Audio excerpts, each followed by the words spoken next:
ദൈവതിരുനാമത്തിൻ്റെ മഹത്വമുണ്ടായിരിക്കട്ടെ.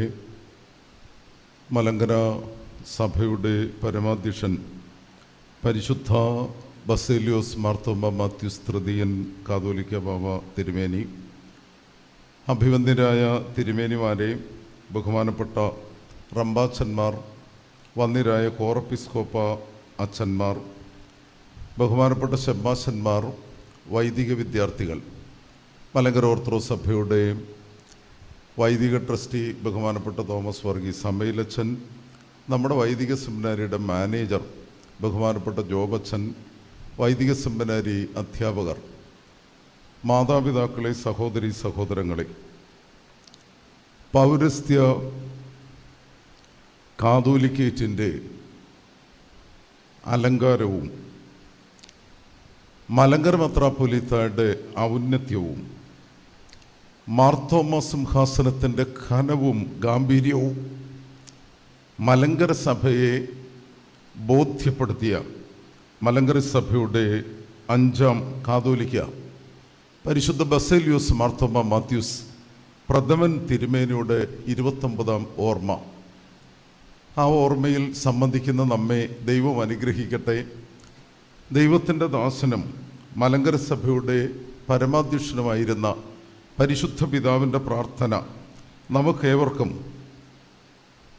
പ്രത്യേകിച്ച് മലങ്കര സഭയുടെ അഭിവൃദ്ധിക്കും ഏറ്റവും അനുഗ്രഹകരമായി തീരട്ടെ എന്ന് പ്രാർത്ഥിക്കുന്നു. പരിശുദ്ധ വട്ടക്കുന്നേൽ ബാവ തിരുമേനിയെ അനുസ്മരിക്കുമ്പോൾ യഥാർത്ഥത്തിൽ അദ്ദേഹത്തിൻ്റെ ബഹുമുഖ വ്യക്തിത്വത്തിൽ എന്താണ് തിരുമേനിയിൽ പ്രതിഫലിക്കുന്ന മഹത്വം? യഥാർത്ഥത്തിൽ കാതോലിക്ക സിംഹാസനം ലക്ഷണമൊത്ത ഒരു ഗജവീരനെ പോലെ, അല്ലെങ്കിൽ ലക്ഷണമൊത്ത ഒരു ഗജവീരനെ സമാനമായി ചിന്തിച്ചാൽ എത്ര അഴകുള്ള, എത്ര മനോഹരമായി 16 വർഷം കാതോലിക്ക സിംഹാസനത്തെ പരിരക്ഷിച്ച് ലോകമാകമാനം പൗരസ്ത്യ കാതോലിക്കറ്റിൻ്റെ മഹിമ ഉയർത്തിയ പരിശുദ്ധ പിതാവ്. ആരാണ് മലങ്കര മെത്രാപ്പൊലീത്ത? എന്താണ് മലങ്കര മെത്രാപ്പൊലീത്തയുടെ അധികാരം? അദ്ദേഹം ഇതര ക്രൈസ്തവ സഭകൾക്ക് മനസ്സിലാക്കി കൊടുത്തു. എല്ലാറ്റിലും ഉപരിയാണ് മലങ്കര സഭയുടെ അപ്പോസ്തോലിക പൈതൃകം പരിശുദ്ധനായ മാർത്തോമ്മ ശ്ലീഹായുടെ ശ്ലൈഹിക പിന്തുടർച്ച. അത് ചോദ്യം ചെയ്യപ്പെട്ടപ്പോൾ എത്രയോ ഭംഗിയായി തൻ്റെ പേരിനോടൊത്ത് അപ്പൻ്റെ പേരും ചേർത്ത് മാർത്തോമ്മ പൈതൃകത്തെ സജീവമാക്കി മലങ്കര സഭയ്ക്ക് വരദാനമായി നൽകിയ പരിശുദ്ധ പിതാവ്. പരിശുദ്ധനായ ബസേലിയോസ് മാർത്തോമ്മ മാത്യൂസ് പ്രഥമൻ തിരുമേനിയെക്കുറിച്ച് വിശേഷണങ്ങൾ അപര്യാപ്തമാണ്. സാവധാനം തിരുമേനിയെ, അദ്ദേഹത്തിൻ്റെ കാലഘട്ടത്തെ ജീവിത സാഹചര്യങ്ങളെ വിലയിരുത്തുമ്പോൾ ഒന്നാമത് മനസ്സിൽ വരുന്നത്, മലങ്കര സഭയുടെ ഒരു നിർണായക കാലഘട്ടത്തിൽ കാലഘട്ടങ്ങളുടെ വെല്ലുവിളികളെ അഭിമുഖീകരിക്കുവാൻ മുന്നമേ ദൈവം ഒരുക്കിയ അതിശ്രേഷ്ഠനായ പിതാവാണ് പരിശുദ്ധനായ ബസേലിയോസ് മാർത്തോമ്മ മാത്യൂസ് പ്രഥമൻ തിരുമേനി. തിരുമേനിയുടെ ബാല്യകാലം, തിരുമേനിയുടെ വിദ്യാഭ്യാസം, അതുപോലെ തന്നെ തിരുമേനി അഭിമുഖീകരിച്ച വിഷയങ്ങൾ, ഇടപെട്ട ജീവിത സാഹചര്യങ്ങൾ, മലങ്കര സഭയിലെ ശുശ്രൂഷകൾ, ഇതൊക്കെ നോക്കിയാൽ എത്ര ഗൗരവത്തോടെ ഈ കാലഘട്ടത്തിനു വേണ്ടി ദൈവം തിരുമേനിയെ ഒരുക്കിയെന്ന് നമുക്ക് മനസ്സിലാക്കുവാൻ സാധിക്കും. പലപ്പോഴും പരിശുദ്ധനായ വട്ടക്കുന്നേൽ ബാവ തിരുമേനിയെക്കുറിച്ച് സ്മരിക്കുന്ന സമയം നിർബന്ധമായും ഓർത്തിരിക്കേണ്ടത് അദ്ദേഹത്തിൻ്റെ പിതാവ് വന്ദ്യനായ ചെറിയാൻ കുര്യൻ കത്തനാർ, സത്യത്തിൽ വട്ടക്കുന്നേൽ അച്ഛൻ എന്ന് അറിയപ്പെടുന്നത് വട്ടക്കുന്നേൽ ബാവ തിരുമേനിയുടെ പിതാവായ ചെറിയാൻ കുര്യൻ അച്ഛനാണ്. പരിശുദ്ധനായ വട്ടക്കുന്നേൽ ബാവ തിരുമേനിയുടെ ഇടവകയെക്കുറിച്ച് വ്യത്യസ്ത പരാമർശങ്ങളുണ്ട്. വടക്കമ്മണ്ണൂർ സെൻറ് തോമസ് പള്ളിയാണ് തിരുമേനി വിശുദ്ധ മാമോദീസ സ്വീകരിച്ച ദേവാലയം. വടക്കമ്മണ്ണൂർ പള്ളിയുടെ സമീപത്ത് വട്ടക്കുന്നേ കുടുംബത്തിലാണ് തിരുമേനി ജനിച്ചത്. എന്നാൽ പരിശുദ്ധ ബാമാ തിരുമേനിയുടെ പിതാവ് ചെറിയാൻ കുര്യൻ കത്തനാർ വട്ടക്കുന്നേലച്ചൻ മണർകാട് സെന്റ് മേരീസ് പള്ളി ഇടവകാംഗമാണ്. അദ്ദേഹത്തിൻ്റെ പത്നിയും അല്ലെങ്കിൽ വട്ടക്കുന്നേ ബാമാ തിരുമേനിയുടെ അമ്മയും പിതാവായ വട്ടക്കുന്നേൽ അച്ഛനും അവർ കുടുംബമായി പരമ്പരാഗതമായി മണർകാട് പള്ളി ഇടവകക്കാരാണ്. 28ാമത്തെ അച്ഛനാണ് വട്ടക്കുന്നേലച്ഛൻ എന്ന് ഞാൻ പറയുന്ന പരിശുദ്ധ ബാമാ തിരുമേനിയുടെ പിതാവായ ചെറിയാൻ കുര്യൻ കത്തനാർ. 1854 ആ കാലഘട്ടം മലങ്കര മെത്രാപ്പോലീത്ത സ്ഥാനം പാലക്കുന്നത്ത് മാത്യൂസ് അത്താനാസ്യൂസ് തിരുമേനിയിൽ വന്നു ചേരുന്നു. മണർകാട് പള്ളി ഉൾപ്പെടെയുള്ള പള്ളികൾ നവീകരണക്കാരുടെ കയ്യിൽ ആകുന്നു.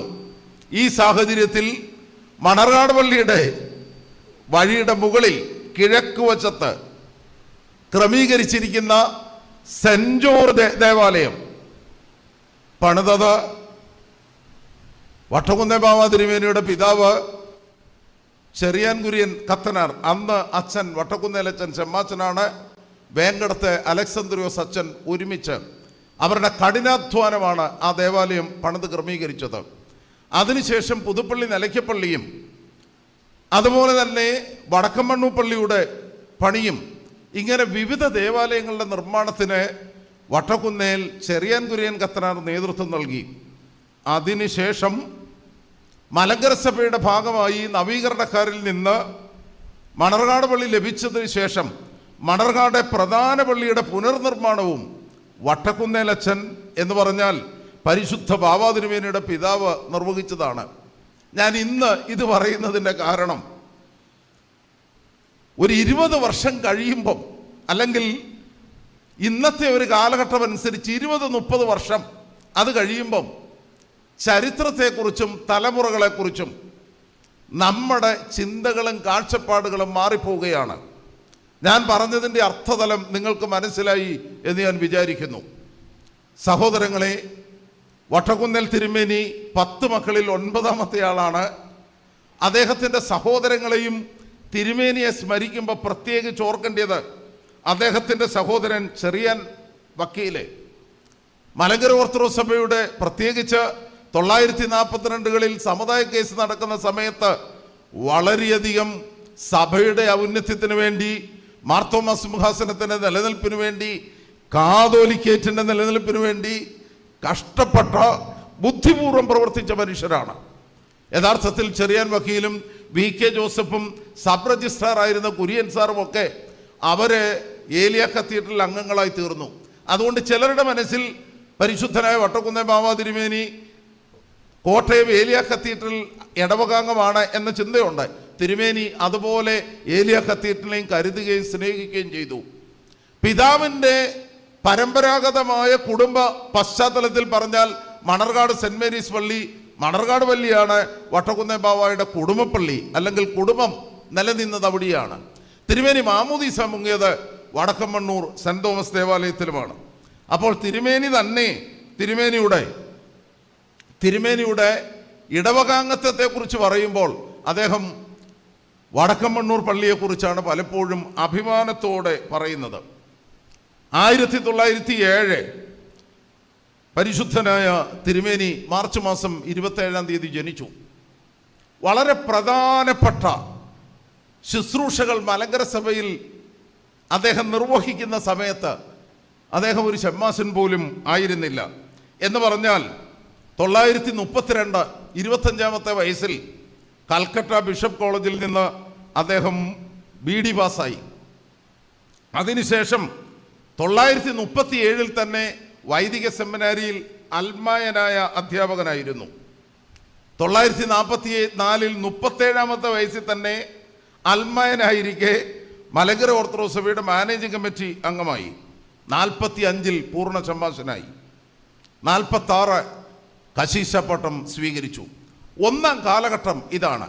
ഈ 1-ാം കാലഘട്ടത്തിൽ വളരെയധികം ശ്രദ്ധിക്കേണ്ട, വളരെയധികം മനസ്സിലാക്കേണ്ട ഒരു സംഗതി, പരിശുദ്ധനായ വട്ടക്കുന്നേൽ ബാവാ തിരുമേനിക്ക് വൈദിക ശുശ്രൂഷ അല്ലെങ്കിൽ സഭയുടെ ഇന്ന് ആയിരിക്കുന്ന തലത്തിലുള്ള ശ്രേഷ്ഠമായ സ്ഥാനത്തേക്ക് കടന്നു വരണം, അതിനുള്ള ഒരു ചിന്തയിലല്ല തിരുമേനി തൻ്റെ ബാല്യകാലവും സ്കൂൾ വിദ്യാഭ്യാസവും ഒക്കെ നടത്തുന്നത്. പക്ഷേ ദൈവം ആ ക്രമീകരണത്തിന് അദ്ദേഹത്തെ ഒരുക്കിയെന്ന് അദ്ദേഹത്തിൻ്റെ പ്രീ മെട്രിക് ക്ലാസ്സുകളും അതുപോലെ തന്നെ സത്യത്തിൽ ഡോക്ടറാകാൻ ആഗ്രഹിച്ചു. എന്നാൽ അന്നത്തെ ചില സാഹചര്യങ്ങളാൽ റിസൾട്ട് വരാനുള്ള താമസം, അങ്ങനെയുള്ള ചില ബുദ്ധിമുട്ടുകളാൽ അദ്ദേഹം അതിൽ നിന്ന് അങ്ങ് വഴുതി മാറിപ്പോവുകയാണ്. എത്രയോ ഭംഗിയായിട്ടാണ് സർവശക്തനായ ദൈവം ഒരുക്കുന്നത്. ചെറിയ മഠത്തിൽ സക്കറിയ മൽപ്പാനച്ഛൻ്റെ അരികെ സുറിയാനി വിദ്യാഭ്യാസം നടത്തുന്നു. വട്ടക്കുന്നേലച്ഛനും നല്ലതുപോലെ സുറിയാനി ഭാഷ കൈകാര്യം ചെയ്യാൻ അറിയാവുന്ന വ്യക്തിയായിരുന്നു, കശീശായിരുന്നു. ഈ ഒരു പാരമ്പര്യത്തിൽ അദ്ദേഹം സഭാശാസ്ത്രം, ആരാധനാ വിജ്ഞാനീയം, സുറിയാനി ഭാഷാ പാണ്ഡിത്യം, കാനോനുകളെ കുറിച്ചുള്ള നിശ്ചയം, ഇതൊക്കെ ഒരു ശമ്മാസനാകുന്നതിന് മുമ്പ് തന്നെ യഥാർത്ഥത്തിൽ VK മാത്യൂസ് ഭംഗിയായി മനസ്സിലാക്കിയിരുന്നു. അങ്ങനെയുള്ള ഒരു സാഹചര്യം ഇവിടെ പ്രത്യേകിച്ച് മാനേജർ അച്ഛൻ TC ജേക്കബ് അച്ഛനോട് ഒരുമിച്ച് പരിശുദ്ധനായ ഗീവർഗീസ് തുതിയൻ ബാവ 42കളിൽ പ്രത്യേകിച്ച് സമുദായ കേസ് നടക്കുമ്പം സമുദായ കേസിൻ്റെ എല്ലാ ക്രമീകരണങ്ങളിലും അതിനെ പ്രത്യേകമായി തെളിവുകൾ ശേഖരിക്കുന്നതിനും രേഖകൾ തയ്യാറാക്കുന്നതിനും മുൻപന്തിയിൽ ഈ മണ്ണിൽ നിന്നത് VK മാത്യൂസാണ്. അതുകൊണ്ട് തിരുമേനിക്ക് ഇടപെടുന്നതിലൂടെ വിവിധങ്ങളായ സാഹചര്യങ്ങളിൽ ഉൾപ്പെട്ടതുകൊണ്ട് മലങ്കര സഭയുടെ സാഹചര്യങ്ങളെല്ലാം തിരുമേനിക്ക് നന്നായി അറിയാമായിരുന്നു. പരിശുദ്ധനായ ഗീവർഗീസ് തുതിയൻ ബാവ തിരുമേനി 946 VK മാത്യൂസിനെ ഷമ്മാസൻ, പൂർണ്ണ ഷമ്മാസൻ എന്നീ പദവികൾക്ക് ശേഷം കശീശായി വാഴിക്കപ്പെടുന്നു. കാരാപ്പുഴ ചാപ്പലിൽ വികാരിയായി സേവനം അനുഷ്ഠിക്കുന്നു. കാരാപ്പുഴ ചാപ്പലെ സത്യത്തിൽ വളരെ മഹനീയമായ ഒരു ദേവാലയമാണ്. മലങ്കര സഭയുടെ കാതോലിക്കമാർ വികാരിമാരായി ഇരുന്ന മഹത്തരമായ ഒരു ദേവാലയം. അതോടൊപ്പം തന്നെ തെയഫിലോസ് തിരുമേനി വിവിധ ചുമതലകൾക്ക് വേണ്ടി പോയ സന്ദർഭം കല്ലുവരയ്ക്കലെ, ആ സന്ദർഭത്തിലൊക്കെ പുത്തമ്പള്ളിയിലും ചെറിയ പള്ളിയിലും കുരിശുപള്ളിയിലും ഒക്കെ വികാരിയായി മാത്യൂസ് അച്ഛൻ സേവനമനുഷ്ഠിച്ചു. അതിനുശേഷം ഏറ്റവും രസകരമായി നമ്മൾ മനസ്സിലാക്കുന്ന ഒരു സന്ദർഭമുണ്ട്. 952 മലങ്കര സുറിയാനി ക്രിസ്ത്യാനി അസോസിയേഷൻ മെത്രാൻ സ്ഥാനത്തേക്ക് അദ്ദേഹത്തെ നാമനിർദ്ദേശം ചെയ്തു. 953 പരിശുദ്ധനായ വട്ടക്കുന്നേൽ ബാവ തിരുമേനി മഹാപുരോഹിതനായി മെത്രാനായി അഭിഷേകം ചെയ്യപ്പെട്ടു. എന്നാൽ 953 മുതൽ 960 വരെ തിരുമേനി മെത്രാസനത്തിൻ്റെ ചുമതല ഏറ്റെടുത്തില്ല എന്ന് പറയുമ്പം അന്നത്തെ സാഹചര്യത്തിൽ അദ്ദേഹം ഭരണമില്ലാത്ത മെത്രാച്ചനാണ്. എന്നാൽ തിരുമേനിയുടെ 44 വർഷത്തെ മഹാപൗരോഹിത്യ ശുശ്രൂഷയെ ഒന്ന് വിലയിരുത്തിയാൽ ഈ 7 വർഷം, ആദ്യത്തെ 7 വർഷം 953 മുതൽ 960 ബാഹ്യ കേരള ഭദ്രാസന ചുമതല ഏറ്റെടുക്കുന്നത് വരെയുള്ള ആ 7 വർഷം അദ്ദേഹം ദേവലോകത്ത് കാതോലിക്കേറ്റ് ഓഫീസിൻ്റെ ചുമതലയാണ്. ഈ സാഹചര്യം, ഈ 953 960 ഇടയുള്ള 7 വർഷം, ആ കാലഘട്ടത്തെക്കുറിച്ച് സഭാചരിത്രം അല്പമൊന്ന് മനസ്സിലാക്കിയാൽ എത്ര ബുദ്ധിപരമായി കാര്യങ്ങളെ നിയന്ത്രിച്ചതിൻ്റെ, കാര്യങ്ങളെ നടത്തിയതിൻ്റെ, ആസൂത്രണത്തിൻ്റെ മികവ് വട്ടക്കുന്നേ ബാവ നിർവഹിച്ചത് മലങ്കര സഭ ശരിക്കും മനസ്സിലാകും.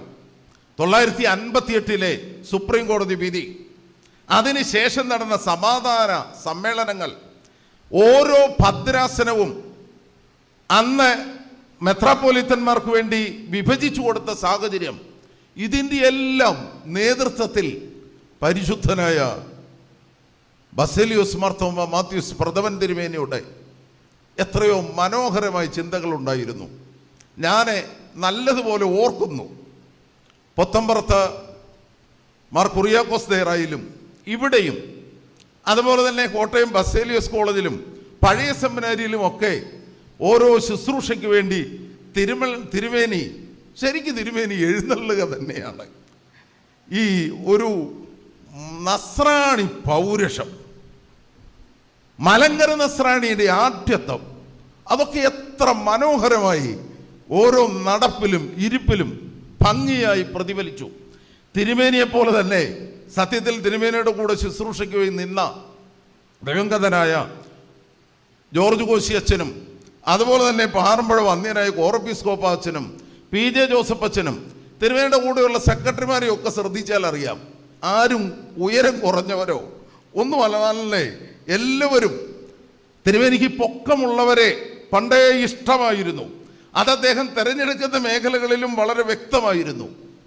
ഒരു പ്രധാന മീറ്റിങ്ങുകളിലോ ഒരു സന്ദർഭത്തിലോ തിരുമേനിയുടെ കുപ്പായൊക്കെ ഒന്ന് മടങ്ങിക്കിടക്കുവോ മാറിക്കിടക്കുവോ ഒന്നും ചെയ്യത്തില്ല.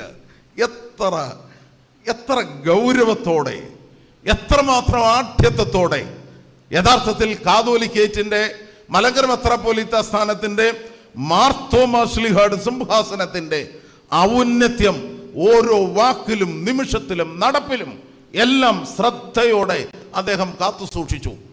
യഥാർത്ഥത്തിൽ കാതോലിക്കേറ്റ് ഓഫീസിൻ്റെ ചുമതല ലഭിച്ച 7 വർഷം മാനേജിംഗ് കമ്മിറ്റി, മലങ്കര സഭയുടെ വർക്കിംഗ് കമ്മിറ്റി, മലങ്കര അസോസിയേഷൻ, ഇതൊക്കെ നേതൃത്വം നൽകുവാനും നിയന്ത്രിക്കുവാനും ഭംഗിയായി മുൻപോട്ട് കൊണ്ടുപോകുവാനും വട്ടക്കുന്നേ ബാവ തിരുമേനി ബാവ ആകുന്നതിന് മുൻപ് തന്നെ അദ്ദേഹത്തിന് പരിശീലനം ലഭിച്ചു. 960 മുതൽ 975 വരെ, ആദ്യത്തേത് 7 വർഷമാണെങ്കിൽ രണ്ടാമത്തേത് 7 7 14, എന്നാൽ ഒരു വർഷം കൂടുതലാണ് 15 വർഷം. ആ 15 വർഷം സത്യത്തിൽ പരിശുദ്ധ ബാവ തിരുമേനി ദേവലോകത്തിൽ നിന്ന് അല്പം മാറി നിന്ന കാലഘട്ടമാണ്. അല്പം സഭാചരിത്രവും ഈ കാലഘട്ടവും സമാന്തരമായി ചിന്തിച്ചാൽ ഏലിയ കത്തീഡ്രലിലേക്ക് ആസ്ഥാനം മാറ്റുന്നു, ഇവിടെ നിന്ന് മാറി നിൽക്കുന്നു. ഞാനതിനെക്കുറിച്ച് അധികം വിശദീകരിക്കുന്നില്ല. ആ മാറി നിന്ന 15 വർഷം, 14 ഒന്നും 15 വർഷം, അതിൻ്റെതായ കുഴപ്പം സഭാചരിത്രത്തിൽ സൂക്ഷ്മമായി പരിശോധിച്ചാൽ മനസ്സിലാകും. 964 സമാധാന സാഹചര്യമുണ്ടായി. അതിനുശേഷമാണ് 70 64 മുതൽ തന്നെ പീലക്സീനോസ് തിരുമേനിയുടെ, അങ്കമാലിലെ പീലക്സീനോസ് തിരുമേനിയുടെ നേതൃത്വത്തിൽ കണ്ടനാട് അല്പസ്വല്പമൊക്കെ ഈ സമാധാന ശ്രമങ്ങൾക്കെതിരായ ക്രമീകരണങ്ങൾ നടക്കുന്നുണ്ട്. അസോസിയേഷൻ നടക്കുമ്പം അസോസിയേഷനെതിരെ കേസ് വരെ വരുന്നുണ്ട്. എന്നാൽ യാക്കോബ് തൃതീയൻ പാത്രിക്കീസിന്റെ കൽപ്പന വരെ 970 വരെ ഒരുവിധം പ്രതിസന്ധികളില്ലാതെ മുമ്പോട്ട് നീങ്ങുന്നുണ്ട്. എന്നാൽ അതിനുശേഷം വളരെ വളരെ രൂക്ഷമായ സാഹചര്യങ്ങളാണ് മലങ്കര സഭയിൽ ഉടലെടുത്തത്. അക്ഷരാർത്ഥത്തിൽ മലങ്കര സഭ വിഭജിക്കപ്പെട്ടു. പാത്രിക്കീസ് വിഭാഗം അതുപോലെ തന്നെ കാതോലിക്ക വിഭാഗം എന്നീ 2 വിഭാഗങ്ങൾ പ്രത്യക്ഷമായി തന്നെ ഉണ്ടാകുന്നു. 958 സുപ്രീം കോടതി വിധി, അതിനോടനുബന്ധിച്ച് വന്ന സമാധാന ശ്രമങ്ങൾ എല്ലാം യാക്കോബ് തൃതീയൻ പാത്രിക്കീസിൻ്റെയും അതിനനുകൂലിക്കാൻ ഇവിടെ ഐമേനി അതുപോലെ തന്നെ വൈദ്യ മാർത്തോമാ ശ്ലീഹായുടെ സിംഹാസനത്തിൽ വാണരുളി, സിംഹാസനത്തിൽ പരിലസിച്ചു. അതാണ് യഥാർത്ഥത്തിൽ മനോഹരമായ വാക്ക്. എത്രയോ ഭംഗിയായി, എത്രയോ ഗൗരവമായി മലങ്കര സഭയുടെ എല്ലാ മേഖലകളിലും, അതാണ് തിരുമേനിയെ നമ്മളൊന്ന് വിലയിരുത്തുകയാണെങ്കിൽ ഭരണക്രമീകരണം മാത്രമല്ല, അദ്ദേഹത്തിൻ്റെ ദൃഷ്ടി പതിയാത്ത മേഖലകളില്ല. പഴയ സെമിനാരി, അവിടുത്തെ വിദ്യാഭ്യാസം, അവിടുത്തെ അധ്യാപകർ സസൂക്ഷ്മം തിരുമേനി വീക്ഷിച്ചു. തിരുമേനി പതിവായി പഴയ സെമിനാരി സന്ദർശിക്കുന്നു. അതുപോലെ തന്നെ മലങ്കര സഭയിൽ ഭദ്രാസനങ്ങൾ വിഭജിച്ചു, ഭദ്രാസനങ്ങൾ വളർന്നു. കേരളത്തിന് പുറത്തുള്ള പ്രത്യേകിച്ച് ബാഹ്യ കേരള ഭദ്രാസനം, ആ ഒരു 16 വർഷത്തെ ബാഹ്യ കേരള ഭദ്രാസനത്തിൻ്റെ വളർച്ച, അത് അലക്സിയോസ് മാർ തേവോദോസിയോസ് തിരുമേനിയാൽ സമാരംഭിക്കപ്പെട്ടത് വളരെയധികം കാഴ്ചപ്പാടുകളോടുകൂടി പരിശുദ്ധനായ ബാവ തിരുമേനി നിർവഹിക്കുന്നു. എല്ലാ പ്രതിസന്ധികളും ഉണ്ടായിട്ടും അതിൻ്റെ നടുവിലും തിരുമേനിക്ക് വളരെ കൃത്യമായി ആസൂത്രണവും ആ ആസൂത്രണത്തിനനുസരിച്ച് അത് പ്രവൃത്തിപഥത്തിൽ കൊണ്ടുവരുവാനുള്ള ശക്തമായ ചങ്കുറപ്പും അദ്ദേഹത്തിനുണ്ടായിരുന്നു. നമ്മുടെ ഈ ദിവ്യബോധനം പാഠപദ്ധതി, അതുപോലെ തന്നെ സ്കൂൾ ഓഫ് ലിറ്റർജിക്കൽ മ്യൂസിക്, ഇതിൻ്റെയൊക്കെ തുടക്കം, അതിലെല്ലാം തിരുമേനിയുടെ ആശീർവാദം ഏറ്റവും അനുഗ്രഹകരമായി നിലനിൽക്കുന്നുണ്ട്. അതുപോലെ തന്നെ കാതോലിക്കായിക്ക് അല്ലെങ്കിൽ പൗരസ്ത്യ കാതോലിക്കായിക്ക് മറ്റ് സഭകളിൽ നിന്ന് ബഹുമതി ലഭിക്കുന്നതിൻ്റെ ഒരു തുടക്കവും പരിശുദ്ധനായ ബസേലിയോസ് മാർത്തോമ മാത്യൂസ് പ്രഥമൻ തിരുമേനിയിൽ കാണാം. ശറാംപൂർ യൂണിവേഴ്സിറ്റി അദ്ദേഹത്തിന് ഓണററി ഡോക്ടറേറ്റ് നൽകി. അതുപോലെ തന്നെ റഷ്യൻ ഓർത്തഡോക്സ് സഭ പരമോന്നത സ്ഥാനമായ ഓർഡർ ഓഫ് സെന്റ് വ്ളാദിമർ അത് നൽകി പരിശുദ്ധ ബാബാ തിരുമേനിയെ ആദരിക്കുന്നു. തിരുമേനിയുടെ ഭരണ പ്രത്യേകത അദ്ദേഹത്തിൻ്റെ സഭാശാസ്ത്ര വിജ്ഞാനം, വേദശാസ്ത്രത്തിലുള്ള ഉൽപ്പത്തി, സഭയുടെ കാനോനിനെ കുറിച്ചുള്ള ബോധ്യം, ഇതൊക്കെ വളരെ വ്യക്തമായി നിഴലിക്കുന്ന അദ്ദേഹത്തിൻ്റെ ജീവിതത്തിൻ്റെ 3 ഘട്ടങ്ങൾ, പ്രത്യേകിച്ച് ബാല്യകാലം, അതിനുശേഷം 960 വരെ 53 മുതൽ 60 വരെയുള്ള 7 വർഷക്കാലം, 60 മുതൽ 75 വരെയുള്ള 15 വർഷക്കാലം, 75 മുതൽ സ്ഥാനത്യാഗം ചെയ്യുന്ന 991 വരെയുള്ള തിരുമേനി പൗരസ്ത്യ കാതോലിക്കയായി ശുശ്രൂഷ നിർവഹിച്ച കാലഘട്ടം 16 വർഷം. പിന്നെയും 996 നവംബർ മാസം 8-ാം തീയതിയാണല്ലോ പരിശുദ്ധ പിതാവ് ലോകത്തോട് വിട പറഞ്ഞത്.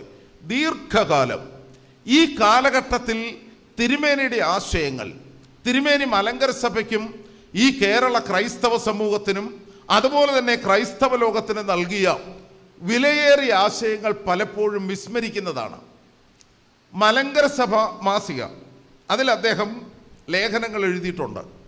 എന്നാൽ ഏറ്റവും ശ്രദ്ധിക്കേണ്ടത് ചർച്ച് വീക്കിലിയിലെ പ്രതിവാര പ്രഭാഷണങ്ങൾ 150-ൽ പരമുണ്ടായിരുന്നു. 1947 സിറിയൻ സ്റ്റുഡൻറ് മൂവ്മെന്റ്, MGOസിസത്തിൻ്റെ ആദ്യ രൂപം അതായിരുന്നു, സുറിയാനി സ്റ്റുഡൻറ് മൂവ്മെന്റ്. 947 തിരുവല്ല മാലിക മഠത്തിൽ വെച്ച് 3 ദിവസത്തെ കോൺഫറൻസിലെ പ്രധാന പ്രസംഗകൻ തിരുവേദിയായിരുന്നു.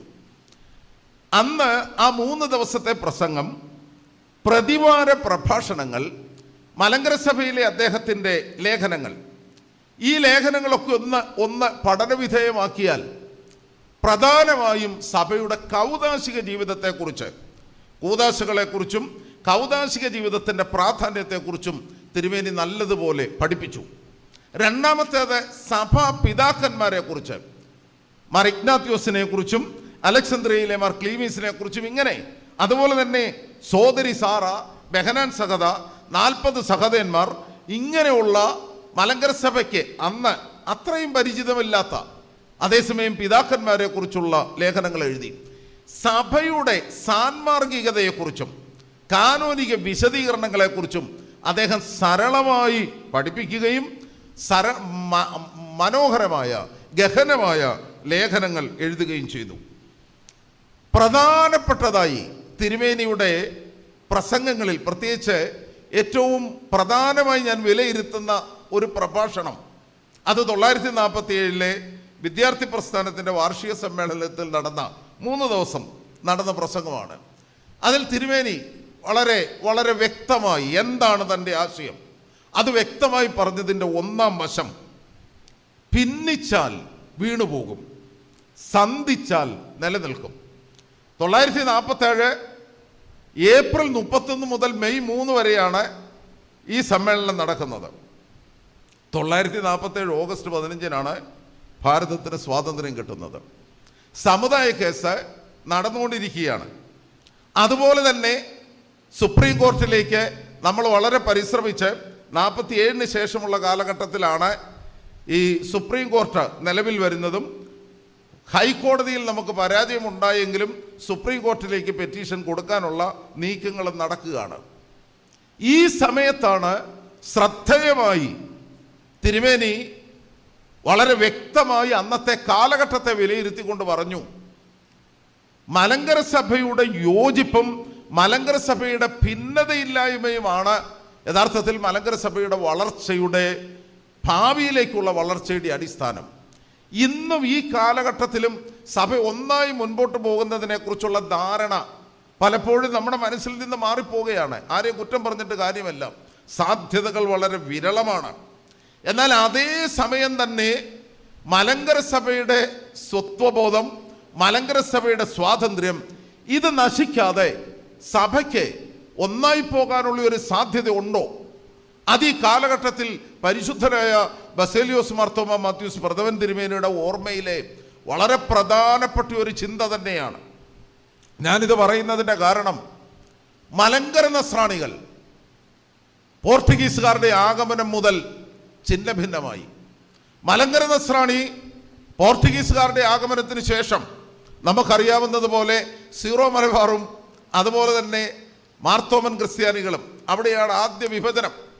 അതിനുശേഷം ഡച്ചുകാരുടെ ആഗമനം, പിന്നെ ആംഗ്ലിക്കൻ മിഷണറിമാരുടെ ആഗമനം, നവീകരണ കാലഘട്ടം, പിന്നെ അന്ത്യോക്യൻ സിറിയൻ സഭയുടെ ആഗമനം ഇന്ന് ചിഹ്ന ഭിന്നമായി നിലകൊള്ളുകയാണ്.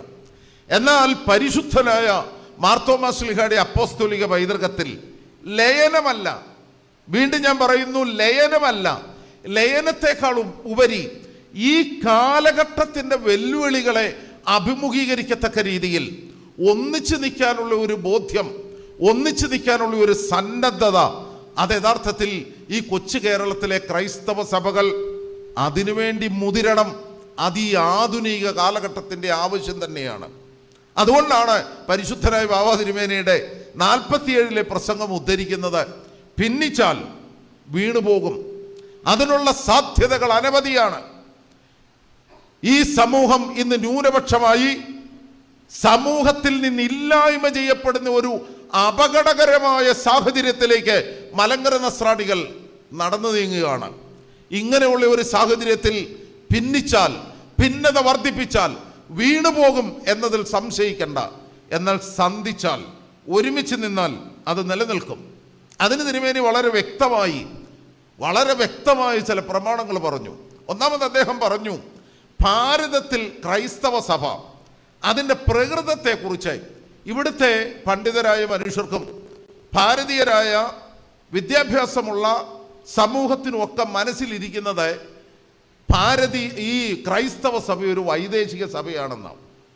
എന്നാൽ തിരുമേനി എടുത്തു പറഞ്ഞ ഒരു പ്രധാനപ്പെട്ട ആശയം, ക്രിസ്തു മതത്തിൻ്റെ പ്രകൃതം, അതിൻ്റെ വെസ്റ്റേഷ്യൻ പാരമ്പര്യം, പ്രത്യേകിച്ച് പൗരസ്ത്യ പാരമ്പര്യം, അത് മനസ്സിലാക്കുന്ന, അത് വിവരിച്ചു കൊടുക്കുന്ന ഒരു സാഹചര്യം ഉണ്ടാകണം. നമുക്കറിയാം, ഈ മിഷണറിമാരുടെ കടന്നുവരവ് ഒത്തിരി നല്ല കാര്യങ്ങളെല്ലാം നമ്മുടെ ക്രൈസ്തവ ചരിത്രത്തിൽ വിവിധ സഹോദരങ്ങൾ വിവിധ ദേശത്ത് നിന്ന് വന്നവരുടെ പ്രവർത്തനം മൂലം അനവധി പ്രയോജനങ്ങൾ ഉണ്ടായി, സത്യമാണ്. എന്നാൽ അത് സൃഷ്ടിച്ച ഒരു ക്രൈസ്തവ സഭയുടെ മുഖമുണ്ട്, തദ്ദേശീയമല്ലാത്ത ഒരു മുഖം. ആ തദ്ദേശീയമല്ലാത്ത മുഖം ഇന്ന് നോർത്ത് ഇന്ത്യയിലും അതുപോലെ തന്നെ സൗത്ത് ഇന്ത്യയിലും ഭാരതത്തിലെ ക്രിസ്ത്യാനികളുടെ നിലനിൽപ്പിന് ഭീഷണിയാകുന്നു. അതുകൊണ്ട് മലങ്കര ഓർത്തഡോക്സ് സഭയ്ക്ക് ക്രൈസ്തവതയുടെ ഒരു തദ്ദേശീയ മുഖം അത് കാണിച്ചു കൊടുക്കുവാൻ, അത് മനസ്സിലാക്കി കൊടുക്കുവാനുള്ള ഉത്തരവാദിത്വം വളരെ വലുതാണ്. അതുപോലെ തന്നെ പ്രേക്ഷിത പ്രവർത്തനത്തിന് ഒരു മിഷണറി രീതിശാസ്ത്രമാണ് സത്യത്തിൽ നമ്മളെല്ലാം പരിചയിച്ചിരിക്കുന്നത്. ഈ ഭാരതത്തിലെ സനാതന ധർമ്മത്തിൻ്റെ മഹത്തരമായൊരു പാരമ്പര്യമുണ്ട്. ആ പാരമ്പര്യവും പാശ്ചാത്യ മിഷണറിമാരുടെ ക്രൈസ്തവ മിഷണറി പ്രവർത്തനത്തിൻ്റെ രീതിശാസ്ത്രവും ഇത് സത്യത്തിൽ ഒരിക്കലും ചേരുന്നില്ല. അത് ചേരാതെ വന്നത് ഈ മണ്ണിൽ നമ്മളെ അന്യരായി കാണുവാനുള്ള സാധ്യത വളർത്തി. അതാണ് ഇന്ന് ഈ 21-ാം നൂറ്റാണ്ടിൽ രൂക്ഷമായി തീർന്നിരിക്കുന്നത്. 947 തന്നെ പരിശുദ്ധ ബാവാ തിരുമേനി അദ്ദേഹത്തിൻ്റെ പ്രഭാഷണത്തിൽ ഓർമ്മിപ്പിച്ചു, നമുക്കാവശ്യം ഒരു ഭാരതീയമായ സുവിശേഷ പ്രവർത്തനത്തിൻ്റെ രീതിശാസ്ത്രം ഉണ്ടാകണം. അതുപോലെ തന്നെ നമുക്കറിയാം, ആരാധനാക്രമങ്ങൾ അദ്ദേഹം എത്രമാത്രം പരിശ്രമിച്ച് വിശുദ്ധ കുർബാനക്രമവും തക്സായും കെന്താഗീതങ്ങളും അതുപോലെ തന്നെ ദുഃഖവെള്ളിയാഴ്ച നമസ്കാരവും ഒക്കെ CP ചാണ്ടി സാറിനോടൊത്ത് വളരെ മനോഹരമായി സുറിയാനി ക്രമത്തിലും അതിൻ്റെ മീറ്ററിലും താളത്തിലും അതൊന്നും നഷ്ടപ്പെടുത്താതെ ക്രമീകരിച്ചത് വട്ടക്കുന്നേ ബാവാ തിരുമേനിയുടെ അതിശക്തമായ അദ്ദേഹത്തിൻ്റെ ഭാഷാജ്ഞാനവും കാവ്യബോധവും എല്ലാം അതിൽ നിറഞ്ഞു നിൽക്കുകയാണ്. അതിനൊക്കെ പ്രയോറിറ്റി ഭംഗിയായി കൊടുത്തു. കാരണം അദ്ദേഹത്തെ ആദ്യം തന്നെ വർക്കിംഗ് കമ്മിറ്റിയിൽ തെരഞ്ഞെടുത്തപ്പം ആരാധനാ സാഹിത്യത്തിൻ്റെ ചുമതലയാണ് വർക്കിംഗ് കമ്മിറ്റിയിൽ അദ്ദേഹത്തിന് നൽകിയത് തന്നെ. അത് ഗൗരവത്തോടെ ആ ഉത്തരവാദിത്വം നിർവഹിച്ചു. അദ്ദേഹം നിർവഹിച്ചു. എന്നാൽ ആരാധനയിൽ ഒരു ഭാരതീയ പാരമ്പര്യം അത് കൊണ്ടുവരണം. തിരുമേനിയുടെ പല പ്രസംഗങ്ങളും തുമ്പമണ്ണിൽ വെച്ച് യുവജന പ്രസ്ഥാനത്തിൻ്റെ ആനുവൽ മീറ്റിങ്ങിൽ അന്ന് ഗബ്രിയേൽ കോറപ്പിസ്കോപ്പ അച്ഛൻ തിരുമേനിയെക്കുറിച്ച് നല്ലതുപോലെ പുകഴ്ത്തി പറഞ്ഞു. ആകാശം അത് പേപ്പറും ഭൂമിയിലുള്ള സർവ്വ മരങ്ങൾ വെട്ടി അതെല്ലാം കൂടെ മഷിയാക്കി എഴുതിയാലും ഞങ്ങളുടെ ബാവായെക്കുറിച്ച്, പരിശുദ്ധനായ ബസേലിയോസ് മാർത്തോമ്മ പ്രഥമൻ ബാവ തിരുമേനിയെക്കുറിച്ച് വിശേഷിപ്പിച്ചാൽ അത് മതിയാകത്തില്ല. അച്ഛൻ്റെ ഒരു സ്വതസിദ്ധമായ ഭാഷയിൽ അച്ഛൻ പറഞ്ഞു. അതിനുശേഷം പരിശുദ്ധ ബാവ തിരുമേനി പറയുന്നത് അതാ മുഖത്തെ ഞാൻ അതിന് സാക്ഷിയാണ്, കേട്ടതുകൊണ്ടാണ്. ഈ അച്ഛൻ പറഞ്ഞതൊക്കെ ശരിയാണ്. തിരുമേനി ഒരിക്കലും അതിനെയൊന്നും എതിർത്ത് പറഞ്ഞില്ല. അതെല്ലാം ശരിയാണ്. അതിനുശേഷം തിരുമേനി പറഞ്ഞത് പൗരസ്ത്യ കാതോലിക്കേറ്റിനെ കുറിച്ചാണ്. കാരണം തിരുമേനി ഒരു വ്യക്തി എന്ന നിലയിൽ ഒരിക്കലും അദ്ദേഹത്തിന്റെ മഹിമയെക്കുറിച്ചല്ല പറഞ്ഞത്. അത്രമാത്രം അദ്ദേഹം പൗരസ്ത്യ കാതോലിക്കേറ്റിനെയും മാർത്തോമ സിംഹാസനത്തെയും മലങ്കര മെത്രാപ്പോലീത്ത സ്ഥാനത്തെയും സഗൗരവം വീക്ഷിച്ചു. ഒരു നിമിഷം പോലും തൻ്റെ സ്ഥാനങ്ങളുടെ സഭയുടെ ശ്രേഷ്ഠമായ നില മാറുവാൻ അദ്ദേഹം സമ്മതിച്ചില്ല. അതിന് ദൈവം അദ്ദേഹത്തെ പരിശുദ്ധ പിതാവിനെ ഇടയാക്കിയില്ല. അതുകൊണ്ട് ആരാധനാ പാരമ്പര്യം, സുറിയാനി പാരമ്പര്യം തുടരുമ്പോൾ തന്നെ മലങ്കര സഭയുടെ ഭാരതീയമായ തനിമ നിലനിർത്തുവാൻ അദ്ദേഹം ശ്രദ്ധിച്ചു. അതോടൊപ്പം വളരെ ഗൗരവപരമായി തിരുമേനി പറഞ്ഞ അന്നത്തെ പ്രത്യേകിച്ച് 1947 സാഹചര്യത്തിൽ ചിന്തിക്കുക, ഒരു ഗ്രോവിങ് സെക്കുലറിസം, പ്രത്യേകിച്ച് ലോകത്തെക്കുറിച്ചും ജീവിതത്തെക്കുറിച്ചും ഒക്കെ A sense of the sufficiency of the world, A sense of the sufficiency of the world എന്ന് പറഞ്ഞാൽ അതിൻ്റെ അർത്ഥം എന്നാ? ഈ ലോകത്തിലെ സുഖസൗകര്യങ്ങളും ഈ ലോകത്തിൻ്റെ ക്രമീകരണങ്ങളും അത് മതി, അതിനപ്പുറം ചിന്തിക്കേണ്ട എന്ന ജീവിതോദ്ദേശം. ആ ജീവിതോദ്ദേശം വളരെ ഗഹനമായി തിരുമേനി വിലയിരുത്തി. ഇന്നിപ്പം നിങ്ങളെ ചാറ്റ് GPT-യിലോ ഏതെങ്കിലും AI ടൂളിലോ ഒക്കെ ഒന്ന് സെർച്ച് ചെയ്യുക, what is actually the meaning of the sufficiency of the world. അവിടെ ഇന്നത്തെ ആർട്ടിഫിഷ്യൽ ഇൻ്റലിജൻസ് ഈ ലോക ജീവിതത്തിൽ മാത്രം ആശ്രയിച്ച് ഇവിടുത്തെ പ്ലഷർ സീക്കിംഗ്, ഇവിടുത്തെ സുഖ സൗകര്യങ്ങൾ, ഇവിടുത്തെ സ്ഥാനമാനങ്ങൾ, ഇതിലപ്പുറം ഒന്നും ഇല്ല എന്ന് ചിന്തിക്കുന്നത്. അങ്ങനെ ഒരു അന്വേഷണം നടത്തിയാൽ ഒരു സ്പിരിച്വൽ റിഡക്ഷനിസം, ആധ്യാത്മിക അധപ്പതനത്തിൻ്റെ സാഹചര്യത്തിലേക്ക് ഈ ചിന്ത നയിക്കും എന്ന് ഇന്ന് AI ചാറ്റ് ബോട്ടുകൾ, ഈ പ്ലാറ്റ്ഫോമുകൾ നമുക്ക് ഉത്തരം തരും. 1947 ഇത് തന്നെ തിരുമേനി പറഞ്ഞു. അതിനേക്കാൾ ഉപരി നിങ്ങൾ ആ കൂട്ടത്തിൽ ഈ പോസിബിൾ ഗീവ് എ പെട്രിസ്റ്റിക് കോട്ട് എന്ന് ചാറ്റ് GPT-യോട് പറഞ്ഞാൽ ആദ്യം തരുന്നത് സെൻറ്റ് ഓഗസ്റ്റിൻ്റെ മനോഹരമായ കൊട്ടേഷൻ ആയിരിക്കും. അത് 1947 പ്രസംഗത്തിൽ തിരുമേനി ഉദ്ധരിച്ചു. ഞാനിത് പറയുന്നതിൻ്റെ കാരണം അത്ര വിദ്യാഭ്യാസമുള്ളവനും അത്ര കഴിവുള്ളവനും ആ കാലഘട്ടത്തിൻ്റെ ചിന്താഗതികളെ സാംസ്വീകരിച്ച് പ്രവർത്തിക്കുവാൻ ഏറ്റവും അധികം സാധിച്ച വ്യക്തിയായിരുന്നു പരിശുദ്ധനായ ബസേലിയോസ് മാർത്തോമ്മ മാത്യൂസ് പ്രഥമൻ തിരുമേനി. പിതാവായ സെൻറ്റ് അഗസ്റ്റിൻ അദ്ദേഹത്തിൻ്റെ ബുക്ക് ഓഫ് കൺഫെഷൻസിൽ ബുക്ക് 1 ചാപ്റ്റർ 1 ഇങ്ങനെ പറഞ്ഞു: our hearts are restless until they rest in thee. ഞങ്ങളുടെ ഹൃദയങ്ങൾ അവിടുത്തെ സന്നിധിയിൽ വിശ്രമിക്കുന്നത് വരെ അശാന്തമാണ്, ശാന്തി അണിയത്തില്ല. വേൾഡ്ലി സഫിഷ്യൻസി പലപ്പോഴും നമുക്ക് സുഖസൗകര്യങ്ങളും ഈ ലോകത്തിൻ്റെ നേട്ടങ്ങളും പ്രദാനം ചെയ്തേക്കാം. എന്നാൽ ആധ്യാത്മിക ജീവിതത്തിൻ്റെ ഔന്നത്യം പ്രത്യേകിച്ച് ചെറുപ്പക്കാർ, യുവതീ യുവാക്കൾ ഒരുമിച്ച് കൂടിയെടുത്ത് വളരെ വ്യക്തമായി പഠിപ്പിക്കുവാൻ തിരുമേനിക്ക് സാധിച്ചു. അതുപോലെ തന്നെ അദ്ദേഹം പറഞ്ഞ, ഞാൻ അവസാനിപ്പിക്കട്ടെ, സമയപരിമിതി കൊണ്ട് പറയട്ടെ, ആ പ്രസംഗത്തിൽ അതുപോലെ തന്നെ അദ്ദേഹം പലപ്പോഴും ആവർത്തിച്ച ഒരു വാക്ക്, ഈ പ്രസംഗവും ആ തെരഞ്ഞെടുക്കുന്ന ജീവിതശൈലിയും തമ്മിൽ ബന്ധമില്ലാതെ വന്നാൽ അതോടെ സാക്ഷ്യം നശിക്കും. അതിന് തിരുമേനി പറഞ്ഞുകൊണ്ടിരുന്ന, അല്ലെ ആവർത്തിച്ച് പറഞ്ഞുകൊണ്ടിരുന്ന ഒരു മലയാള വാക്ക് ചക്കര കൈ കൊക്കര. വാക്ക് ചക്കര കൈ കൊക്കര. തിരുമേനിയുടെ ആ ശബ്ദത്തിൽ ഇത് പറയുന്നത് വളരെ രസകരമായിരുന്നു. കാരണം സംസാരത്തിലും പ്രവൃത്തിയിലും എന്തൊരു ഭയങ്കരം! സംസാരം, പ്രവൃത്തി, ഇത് തമ്മിലുള്ള വ്യത്യാസം പരിശുദ്ധനായ ബാവാ തിരുമേനി പറഞ്ഞു. സുവിശേഷവും സുവിശേഷത്തിന് അനുസൃതമായ ജീവിതവും അതില്ല എങ്കിൽ യഥാർത്ഥത്തിൽ നമുക്ക് ക്രിസ്ത്യാനികളായി പിടിച്ചു നിലനിൽക്കുവാൻ സാധിക്കാതെ വരും. ക്രിസ്ത്യാനികളായി നമുക്ക് ഈ ലോകത്തിൽ സാക്ഷ്യം നൽകണമെങ്കിൽ പ്രവൃത്തി വാക്കിനൊപ്പം തന്നെയായിരിക്കണം. അത് ജീവിതത്തിൻ്റെ അടിസ്ഥാന ക്രമീകരണമായി സ്വീകരിക്കണം. 991 പരിശുദ്ധ ബാവാ തിരുമേനി സ്ഥാനത്യാഗം ചെയ്തു. അതുവരെയുള്ള ക്രമീകരണങ്ങൾ നമുക്കറിയാവുന്നതുപോലെ വ്യക്തമായ വിഭജനം സഭയിൽ ഉണ്ടായി.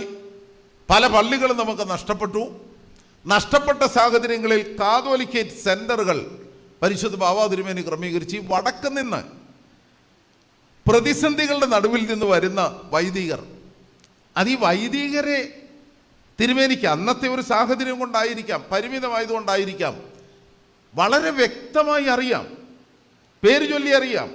വരുന്ന സാഹചര്യങ്ങളിൽ അവരനുഭവിക്കുന്ന പ്രശ്നങ്ങൾ, പ്രയാസങ്ങൾ, അതിന് പ്രതിവിധി കണ്ടെത്തുവാൻ സഹായിക്കുന്നതിന് പരിധിയില്ലാതെ സഹായിക്കാനുള്ള സന്നദ്ധത, അതൊക്കെയാണ് വടക്കൻ പ്രദേശങ്ങളിൽ കാതോലിക്കേറ്റ് സെന്ററുകൾ രൂപീകൃതമായതും മലങ്കര സഭയിൽ വടക്കൻ ഭാഗം നശിക്കാതെ നിലനിന്നത് വട്ടക്കുന്നേ ബാവാ തിരുമേനിയുടെ തീരുമാനശക്തിയും അദ്ദേഹത്തിൻ്റെ ഉദാര മനസ്ഥിതിയുമായിരുന്നു.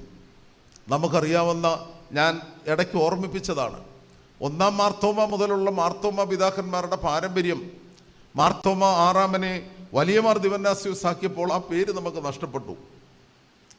പിന്നീട് മാർത്തോമ പേര് നവീകരണക്കാർ അവരെ സ്വായത്തമാക്കി.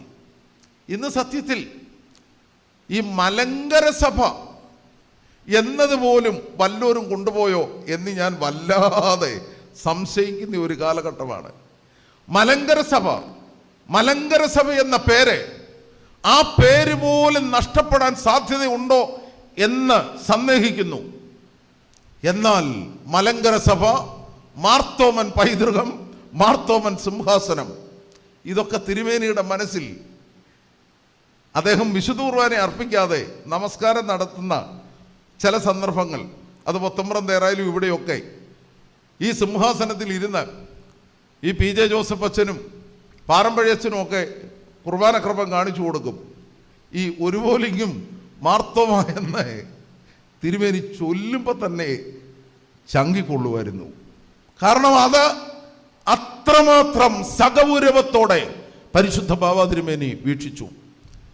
അനുഗ്രഹിക്കപ്പെട്ട ദൈവമക്കളെ, പരിശുദ്ധ ബസേലിയോസ് മാർത്തോമ മാത്യൂസ് പ്രഥമൻ തിരുമേനി, അദ്ദേഹത്തിൻ്റെ പ്രാർത്ഥന നമ്മുടെ ആധ്യാത്മിക ജീവിതത്തിന് പ്രേരക ശക്തിയാകട്ടെ. മലങ്കര സഭ എന്നും നിലനിൽക്കട്ടെ. പൗരസ്ത്യ കാതോലിക്കേറ്റിൻ്റെ മാനവും മഹത്വവും അത് ഏറ്റവും അനുഗ്രഹീതമായി തുടരട്ടെ. മലങ്കര സഭയുടെ ആരാധന പാരമ്പര്യം, ഭാരതീയമായ ദേശീയ കാഴ്ചപ്പാട്, അത് വളർത്തിക്കൊണ്ടുവരുവാൻ നമ്മളെല്ലാം പ്രതിജ്ഞാബദ്ധരാണ്. ഭിന്നതകളെല്ലാം അവസാനിച്ച് ഒന്നായ, അല്ലെങ്കിൽ മാർത്തോമൻ പൈതൃകത്തിലുള്ളവർ ഒരുമിച്ച് നിൽക്കുന്ന ഒരു നല്ല അന്തരീക്ഷം പരിശുദ്ധ ബാവാ തിരുമേനിയുടെ സ്വപ്നം പോലെ വരും കാലഘട്ടങ്ങളിലെങ്കിലും സാധ്യതമാകട്ടെ എന്ന് പ്രാർത്ഥിക്കുന്നു. പരിശുദ്ധ തിരുമേനിയുടെ മധ്യസ്ഥതയിൽ അഭയം പ്രാപിച്ച് എൻ്റെ വാക്കുകൾ ഉപസംഹരിക്കുന്നു.